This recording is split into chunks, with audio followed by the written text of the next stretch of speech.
everyone, today is all about using watercolor and stamps in your Happy Planner, and I'm really excited because we're also going to be showing you how to use the kit contents of the Sweet Art Society box in your Happy Planner. I'm also here with my special guest, my mom, so we're gonna dive right in and get started.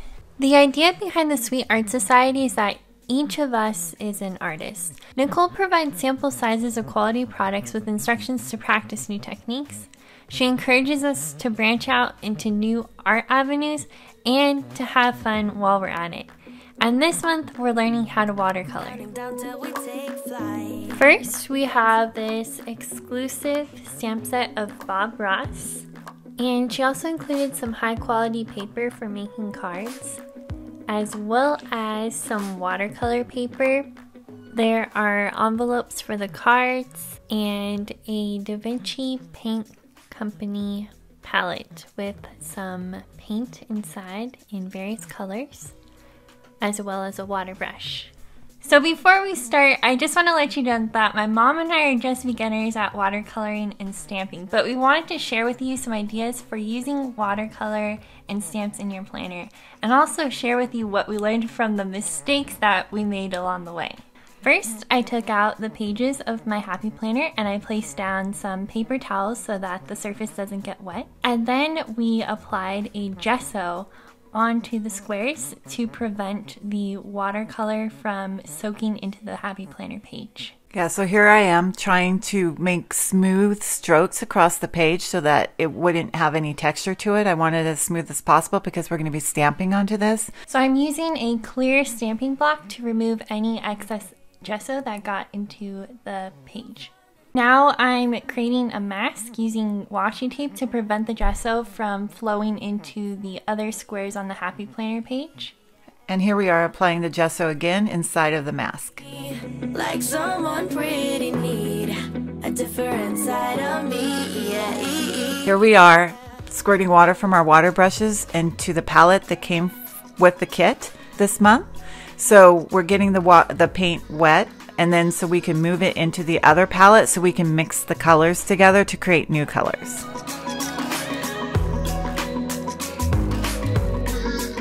And here is where a bug crawls across the page. And I wipe away quickly without thinking, so it makes a little smear on the page.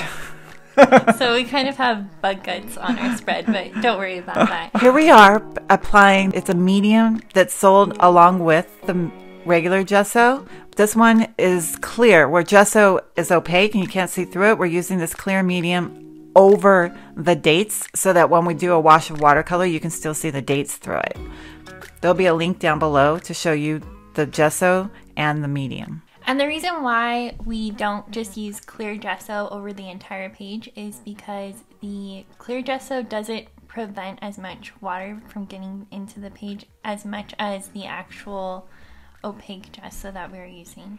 And we were super careful to use a drier brush over the dates because we were using the medium instead of the gesso. You can use a little bit more water over the gesso. And now I'm doing a very light wash in the sidebar.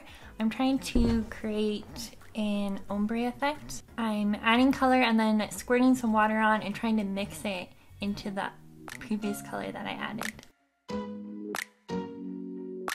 And here we are applying the wash across the dates. Just like I said, trying to do it with less water and just a light color going across the dates. And then now I'm doing a background in the box because the idea there is to have a background color and then going to stamp over it with a stamp from the kit.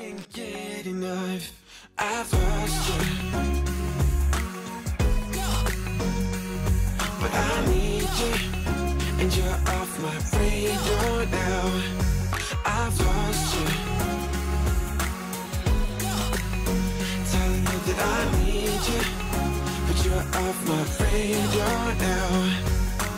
I'm like an outcast from pillar to post. There's no denial, I'm chasing ghosts. I'm like an outcast from pillar to post, hitting you up but I'm stuck on hold. So the kit came with some pieces of watercolor paper, so We painted pumpkins onto that paper and then we cut out the image to use in the planner later on. Yes, I showed Lauren my technique for how to create pumpkins, and then I went ahead and actually watercolored a pumpkin onto the page in the video here so I can share with you how I do it. So I basically take a medium size watercolor brush and I go through with a stroke, making the ribs on the pumpkin like you would see in nature. And each time I pick a different color so that I'm adding more shadowing effects each time I do it.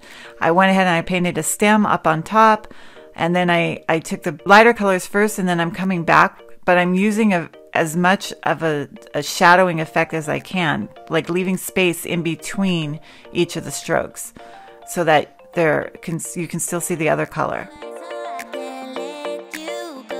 Here I'm using some watercolor paper and trying to create a wash background that I'm going to cut out later and include in the planner page. So here I am hand drawing a leaf on the page. What I did was I grabbed some brown watercolor and I kind of just did some simple strokes to make it the shape of a leaf with veining. And then I went ahead over the top of that, and I don't care that the brown is going to run into the color a little bit. I kind of want that effect. And so I took my other colors and went over kind of filling in the leaf, and then it just turned into a fall leaf. And then I had earlier tried to create a pine cone so that you see the pine cone cut out and with watercolor, and we added that to the page too.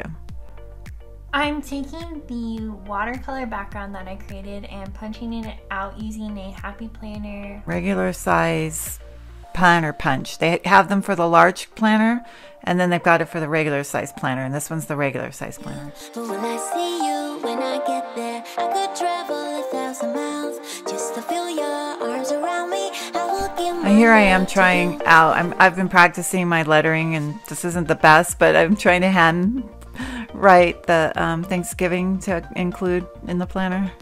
We're going to cut it out afterwards. So the ink we use is called VersaFine, and it's supposed to be a pigment ink that's more waterproof than others so that you can use it with the watercolor and it won't bleed as much. But you've got to let it dry. That's what we found out. Big mistake. You have to let it dry. So we had a lot of fun creating this despite the mistakes that we made, and we hope that you got some ideas for using both watercolor and stamps in your Happy Planner. If you'd like to see more ideas, please check out my Instagram at PersonalizeMyPlanner, and I'll see you next Saturday. Bye! Bye!